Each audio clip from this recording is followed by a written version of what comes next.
Welcome to Kenton's videos. Enjoy the video. You start by using iCloud because Keynote isn't available natively on Windows. Sign in at iCloud. With your Apple ID, then open Keynote. Once there, click Create Presentation to start fresh or upload to bring in a key or PPTX file. This gets you working immediately. Use a modern browser like Chrome or Edge for full tool support and better font handling. Once your file appears, Keynote's web editor loads and auto-saves your changes as you work. Now dig into editing. Replace missing fonts via the Format sidebar and adjust master slides to preserve layout.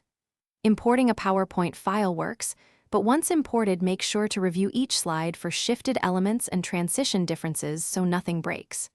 For teamwork, click Collaborate, set permissions, and share the iCloud link. Collaborators can edit in the browser simultaneously. Make iterative saves by downloading interim copies if you need local backups. This keeps you safe from formatting drift as you refine the deck. Finish by exporting a compatible file for Windows recipients. Use File Export to choose: PPTX for PowerPoint, PDF for print, or Movie for recorded playback. Then download the exported file. After exporting, open the PPTX in PowerPoint to confirm fonts and animations appear correctly.